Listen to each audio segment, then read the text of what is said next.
I am the senior U.S. critic for Screen International. My name is Tim Grierson, and I'm very happy to be moderating this Q&A virtually for Passages. Joining me today are the director and co-writer, Ira Sachs. Ira, thank you so much for being here.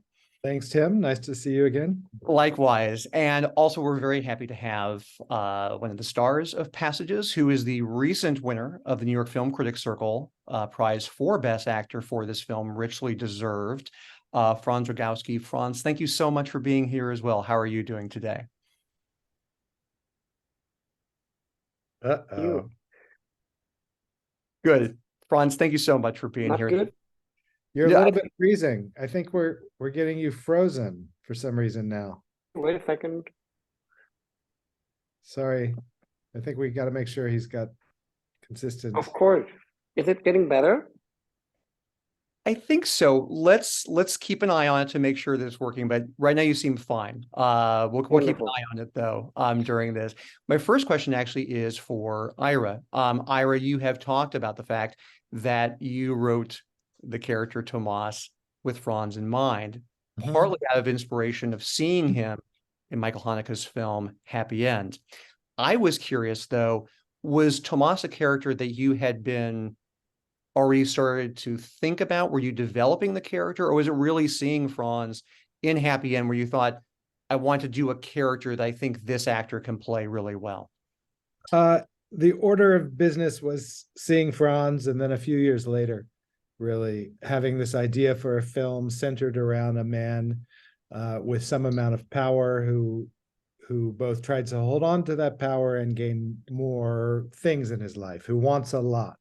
And suddenly it was like that idea seemed to fit this actor that I had seen years before in Michael Haneke's Happy End. And then it was just a form of inspiration for me and Mauricio Zacharias, my co-writer, where we could kind of imagine a shape and a feel for Tomas through Franz's energy, not his self, but his energy.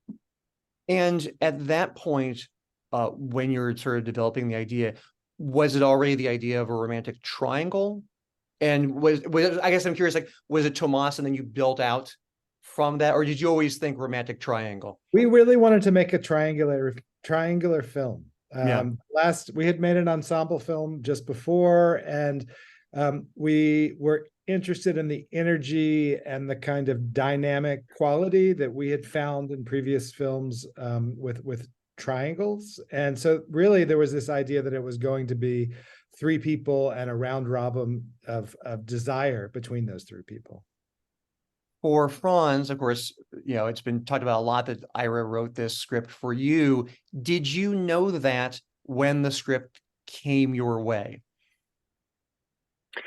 I think if I remember correctly, in the beginning I didn't know, and that might be a good thing because it's quite intimidating when you have a director like Ira that knows pretty well what he wants and has a very strong signature to write a script for you. That's quite intimidating. So I guess when I read the script the first time, I was rather innocent.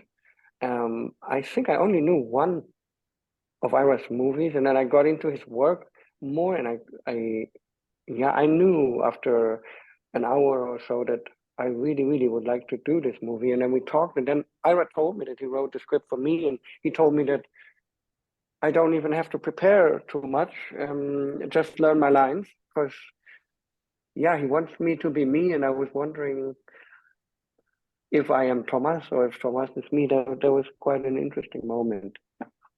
Well, that's one of the things I wanted to ask you about, is because this character goes through, he's such a wild character in certain ways.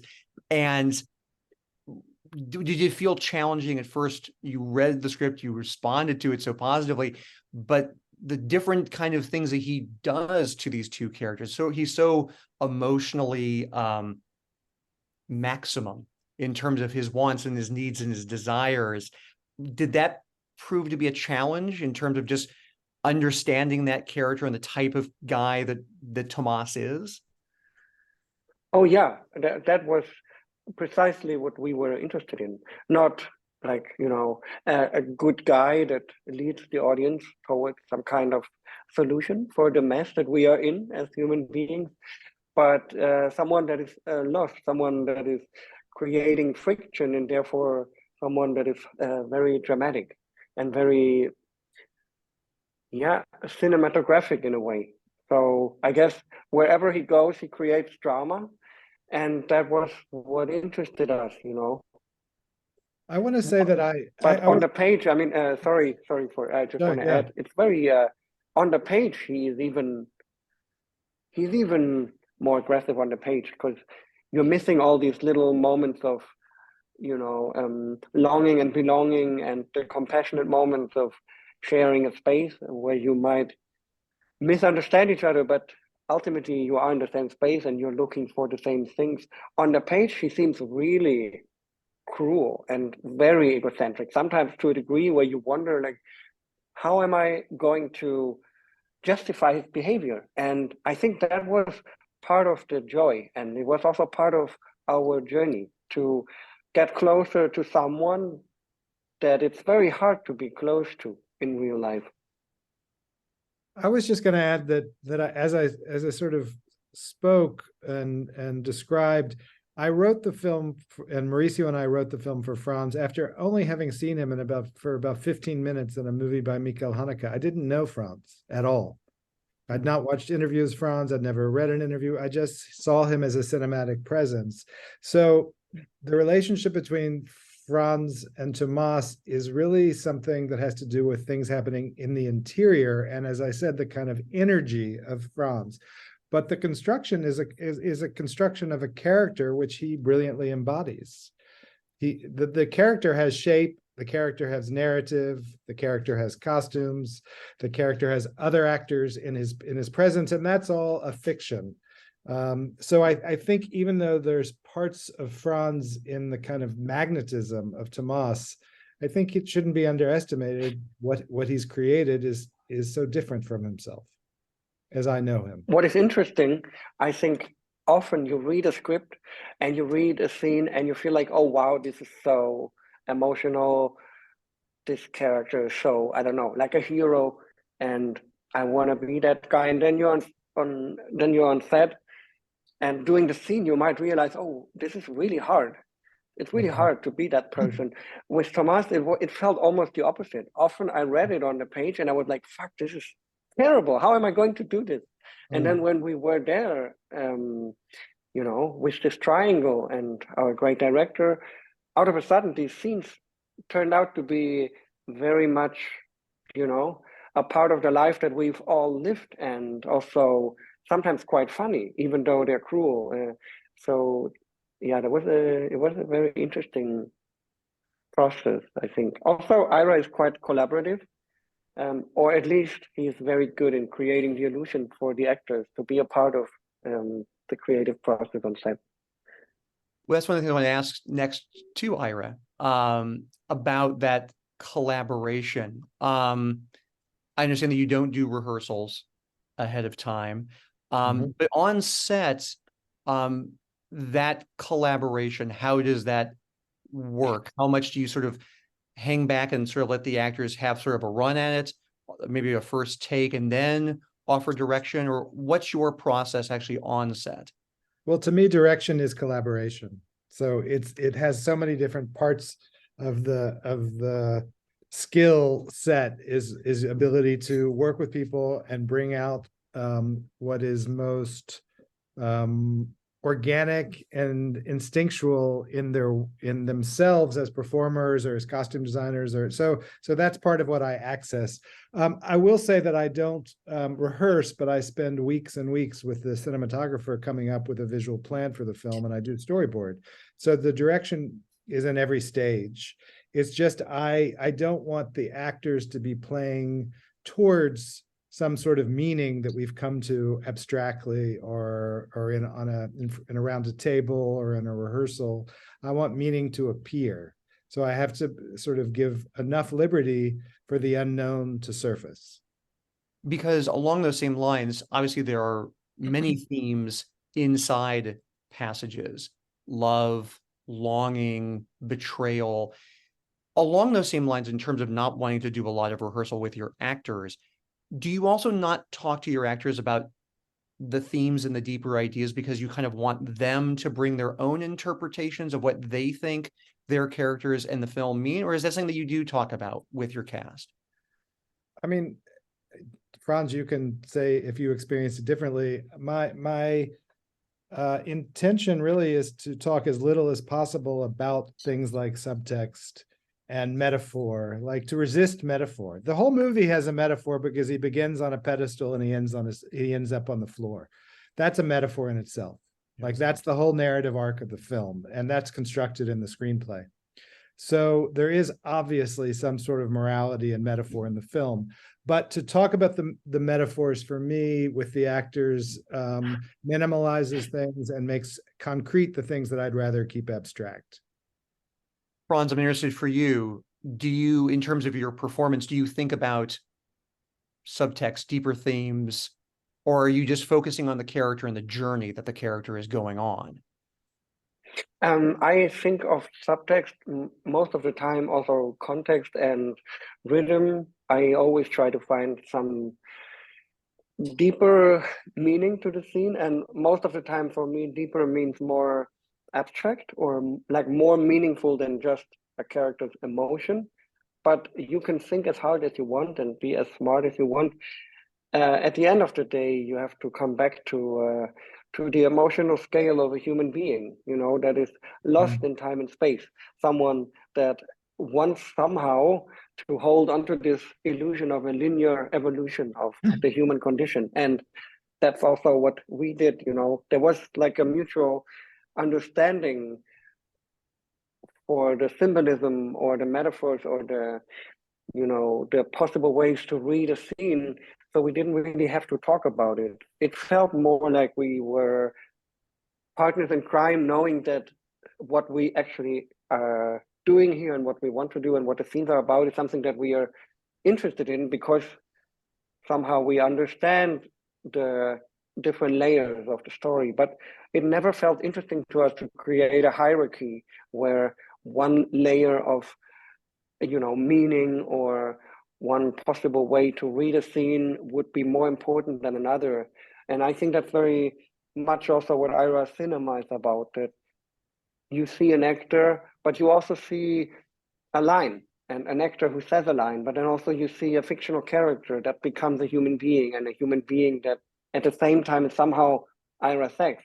And you see a composition in the footage that sometimes, you know, talks about human beings, but what it uses is colors or costumes instead of actors that are showing off. So I guess we were aware of those different layers, but we didn't feel like, you know, mastering them, that we would be the masters of the universe and we know what it's all about. Ultimately, we were also wondering, okay, what is this all about? And every day was a new adventure. But I want to add that Mauricio, Zacharias, and I, because we spent a good year writing the script.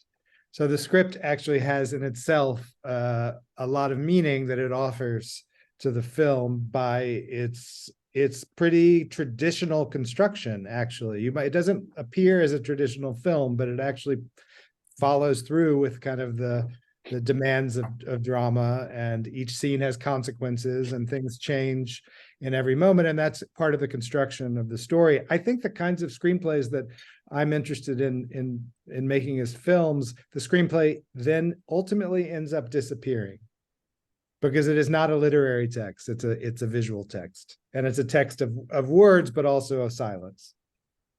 I want to ask some of the questions that we have from people who've sent in questions to the two of you. This first one is for Franz. This comes from Bruce Miller, who's a member of the Critics' Choice Association. Franz, what is it like to act opposite Ben Whishaw? He seems so incredibly present and in the moment.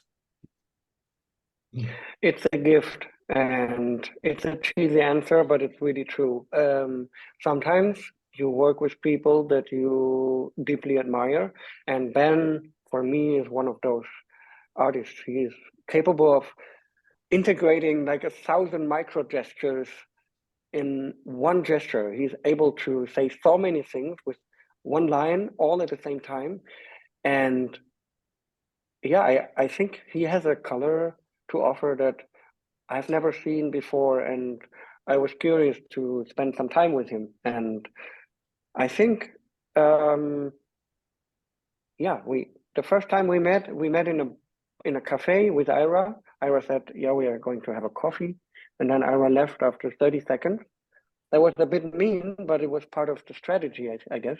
So we started to, yeah, to face the fact that we don't know each other, but we really want to explore the scenes and the story together. And yeah, I'd call him a friend now. So it's been wonderful, and I can highly recommend working with Ben.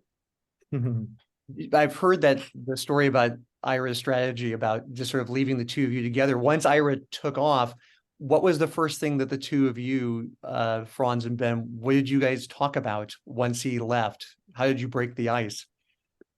I talked about his jewelry. He had beautiful earrings and a necklace, and I gave him a compliment. Oh, nice. Very nice. The next question is for both of you. It comes from Kit Stone, who's a member of the Hollywood Critics Association. Kit asks, the fashion is very unique and stylish in the film. Clothing is an extension of the characters. Did you play a role in choosing the style for the characters? And if so, what inspired those choices? Sounds like a question for the actor, maybe more than the director. I certainly played a role, but Franz, I'm curious what you would say about what role you played in the creation of the wardrobe. Well, as I said, we met each other in a cafe, and next thing I remember is me and Ben in underwear trying weird clothes, pretty expressive, beautiful arrangements of fabric. Ira standing in the door frame, two fingers on his mouth, trying to be a fashion designer. And next to him, Hadija, our incredible costume designer. We were together in our producer's apartment. So it felt very intimate and also collaborative, the whole costume choice. But I think it's also true that we had an incredible artist by our side. Our costume designer is very specific. Ira and her, they get along very well. And I think there was a moment in time when they felt like, okay, this needs to be a realistic costume.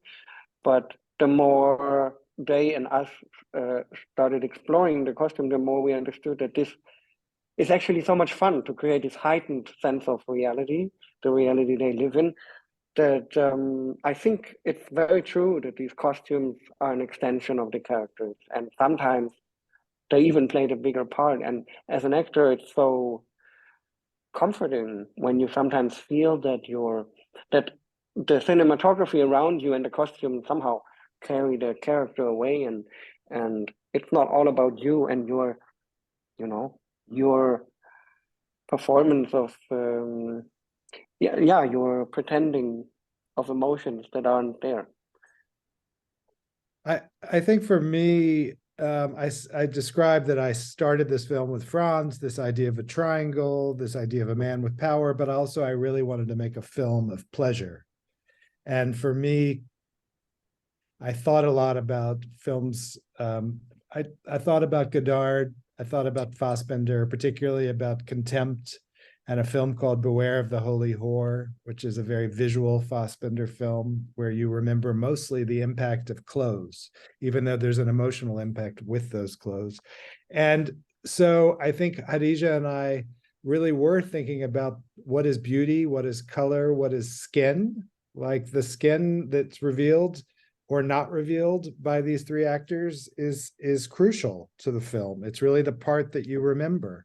So I think we, at a certain point, as Franz mentioned, we were kind of deliberating between a very naturalistic film and we moved towards a less naturalistic film, where each costume also created a heightened experience for the audience. This next question also comes from Kit Stone. One word I would use to describe this film is messy, because of the impulsive decisions Tomas makes.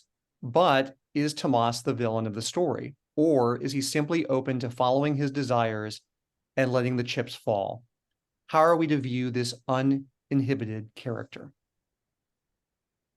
Well, what comes to my mind is, okay, yes. Sorry. No, what comes to my mind, is for some reason Cassavetes comes to my mind, which is not someone I thought a lot of in the making of the film, but it's someone I've thought of, and I used to think of when I was young, and when I watch the film, I think what I'm excited about is the freedom for the actors to make choices in the moment that contradict the choice they made just the second before. Yeah. There is a series of contradictions, and to me, that's what's most thrilling about movies, and really, it's an actor's movie to a great extent. I think the character, Franz and I talked when he was getting worried about Tomas being a bad guy. We talked about James Cagney, because Cagney is someone who is so charismatic and watchable, and often he plays someone with somewhat sociopathic impulses. So the hero as the anti-hero as the hero, but both certainly as the protagonist. To me, Tomas is the protagonist more than he is the villain, certainly. I'm curious for you, Franz. Yeah, it also, I mean, I agree. Somehow, there's an accumulation of friction and drama in this character, and somehow he's a red thread, or he might be a real person. But I think in terms of good and bad or evil, you can't come very close to him, because that's not the way he functions. I think I see him more as someone that pushes the boundaries of our morale, because he is so human. He's lost, and he's longing for relation and intimacy, but at the same time can't be with himself, and is not really in a relationship with himself.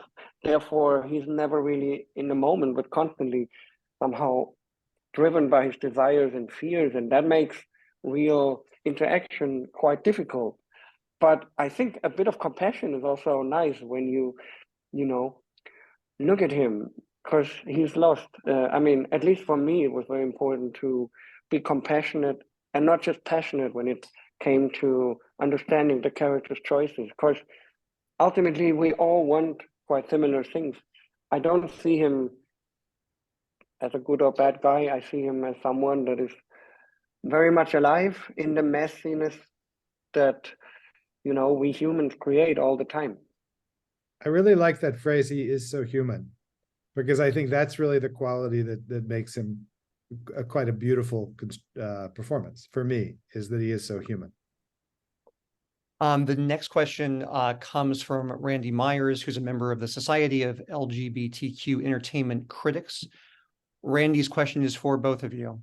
When creating the complex character of Tomas, did you draw on historical figures as well as people you might have encountered? Well, definitely people that I've encountered. Also, part of it is me, part of it is Ira, part of it is also the journey that we had together. It's also the triangle. But I mean, I can't deny that, I have tried many relationships, and yeah, obviously most of them didn't work out very well. I haven't lasted very long. So there must be a reason. And I think we brought our own history to the set, and we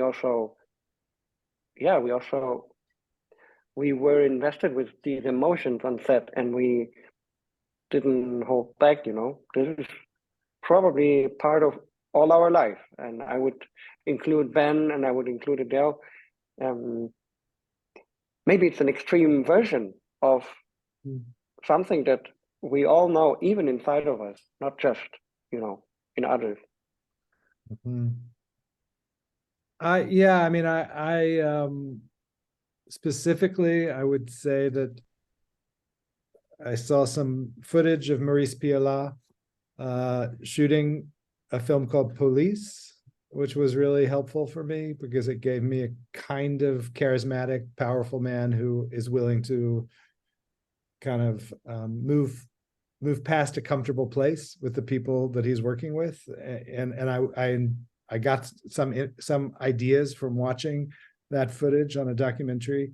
When the film is finished, I look at it and I see members of my family. I see myself, certainly. I mean, to me, I think that's where the film begins. I don't think the actions are exactly mine, but the like the voraciousness is what I feel like was a big like wanting more and everything, and imagining for some reason that I deserve it, which I think is very male, and that there's a gap always between what I have and what I want. And to me, all three characters have that gap, and that's what's interesting about them. Well, to follow up on that, Ira, I think because Tomas is a filmmaker, it's a lazy assumption that viewers can make that, oh, the filmmaker who made the film, that of the three characters must be the most like him. But obviously, you and Mauricio, as you said, spent a year working on this script. I think it's probably safe to say that all three of these characters, there are parts of you and that you understand each of them in different ways. Is that fair to say? I think it is, and I would say what is in common is, and I can't say this in all my films, but I really loved the three characters and I loved the three people playing the characters. And the best compliment I got about the film was from another director who could see that love in the film. And to me, that's very important. As soon as I begin to think I'm better than any of the characters, then I've somehow minimalized what is interesting and compelling and complicated about them. Like, to me, the directors that I love most are ones like Ozu and Satyajit Ray, and there's never a distance between their view, what they see in the characters they create and themselves. They're unified, even if people do things that they shouldn't do. Yeah.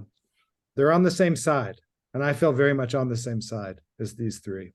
And I think that's actually, frankly, why audiences respond so strongly to the movie, because I think they feel that love and they feel that relatability to the characters. This is not a movie that's judging the characters on what they are doing. I think we recognize ourselves in those three people. I mean, that being said, I just want to say there's not a more complicated word than love.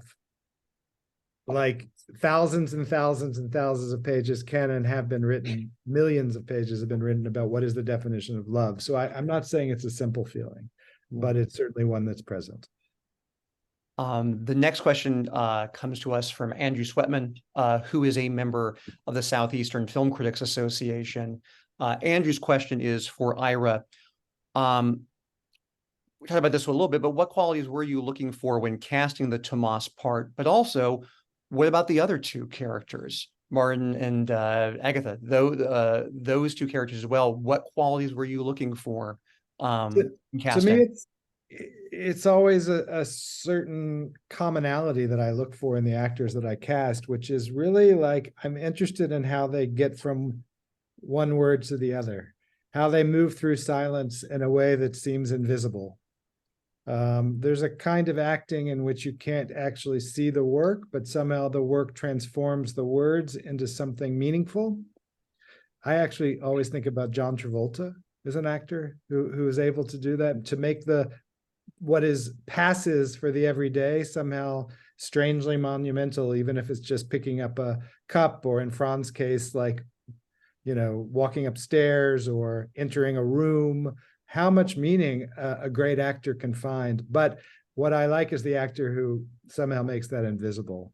And all three of these actors, Ben, I knew from Todd Haynes's I'm Not There, and also a performance of The Crucible on stage that I was really amazed by.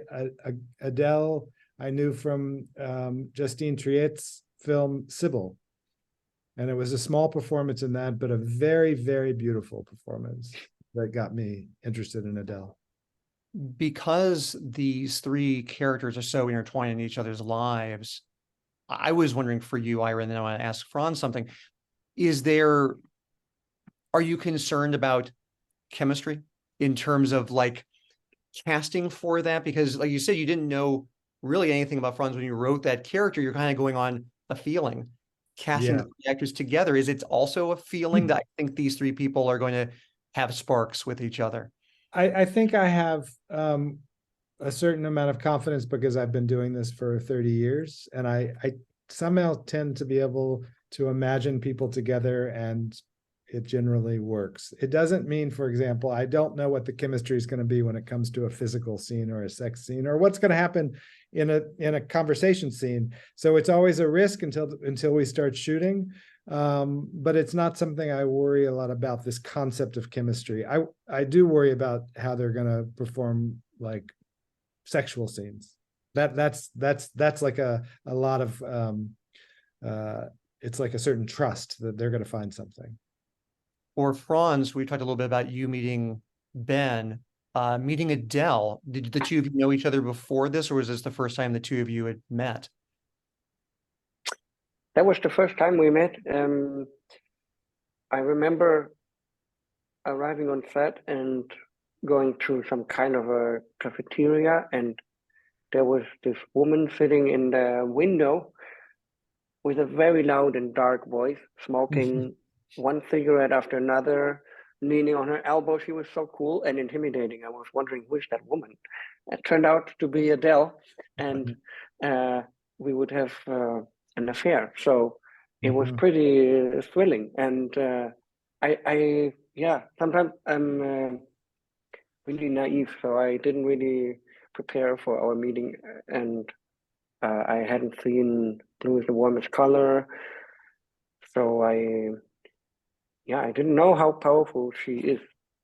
And a bit like with Ben, we had a very good and truthful relationship on set, I think. And she's this kind of an actress that is there, but at the same time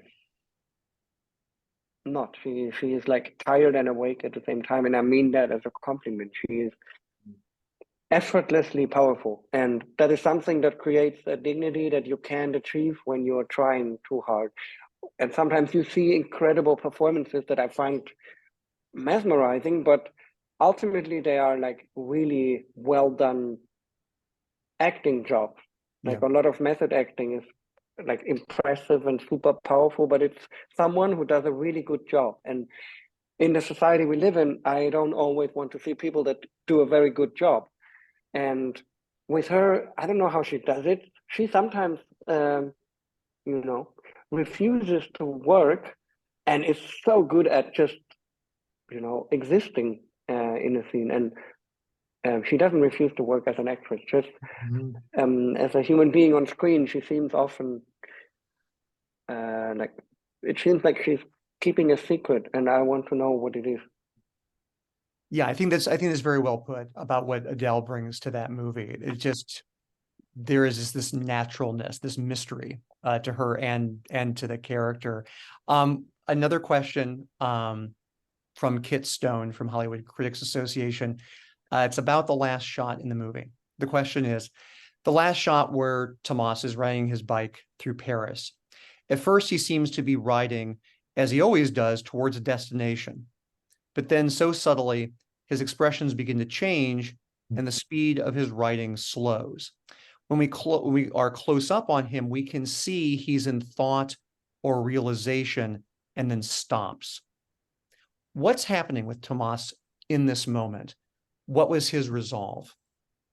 I think a lot of people who've seen this movie, they wonder about that moment in terms of what's going on in his head. I'd love to ask both of you in terms of that. Who do you want to answer first? I want Franz to answer first. Okay, well, I think it's very important to give a bit of space to this ending. It's not meant to be easily understood. Like, it's not a clear ending. It's more like a gate or a door that is open and you can go through it or not. But I also sometimes wonder, what is he going to do next? I don't know. I think being the character, I think I felt like he's such a physical person and he has a hard time being with people on an emotional level under stable conditions, that the beauty of this shot and also the cruelty maybe is that him experiencing his own body and the wind in his face and his tears and Paris at night somehow makes him almost transcendent. He's capable of forgetting everything that has just happened. And what I wonder is, will he do it again? Or will he finally do something else? I don't know. But what I, as an actor, knew for myself in that scene is that somehow he's capable of, forgetting it all within 10 minutes on his bike. And somehow that's also what, allowed me to create all that mess in this triangle. I have a question, because I've talked about, like, one of my greatest performances that I've seen is in Bresson's O Halzard Balthazar, which stars a donkey. Now, the donkey is a brilliant performance, and obviously the donkey does not have conscious thought, but it's where the donkey is positioned in the image, which creates meaning and beauty and love and story and narrative. So I've never had the chance to ask Franz, and maybe you won't want to reveal, and maybe you don't remember, but I'm curious, do you remember it was about 4 hours of shooting. Did you have conscious thought about the story, the narrative, and the character, or were you mostly thinking, I don't want to hit a bike, or I don't want to hit a person? Like, do you remember what went on in your mind during those many hours of shooting? Well, I believe Balthazar is indeed one of the best actors out there. And I think we are all Balthazar. So often I see myself being Balthazar on screen, but I pretend to be a jaguar. And that is ridiculous. So in the very best moments, I see myself as Balthazar, but dressed up, as a bird. Or maybe Balthazar pretending to be a monkey. But when I lose Balthazar, I feel like I lose the roots. And it is cruel, but it's also beautiful. You can only use the colors that you have. And Balthazar, is, culture doesn't stand in his way. And I'm trying to achieve something culturally all the time. But ultimately, what I bring to the films is Balthazar. I have to say, one of the great pleasures of this movie was talking with Franz. And I'm remembering that as his answer, which is not, he doesn't answer my question, but he says something which I'm really, as I was when I saw him in Mikhail Haneke, we're still here. Like, I find him stimulating in a way that, like, hits all the different nerves in a certain way. So I share that because I think that what we just played out was a lot about what the making of the movie felt like to me. Yeah, I understand that, not wanting to reveal or talk too much about the ending, because it's such a great thing to leave an audience walking out of the theater wondering and pondering. And I think the power of the two of you brought to that moment is it's such an emotional thing, but it's not defined. And it leaves wondering, pondering, and projecting. Yes. Right? Yeah. I think that's exactly the correct. I want to thank both of you so much for being here and talking about such a terrific film. Franz and Ira, thank you so much for the time, and for everyone listening virtually and watching this Q&A. Thank you so much for the time. Congratulations on a terrific film. Thanks, Tim. Thank you very much.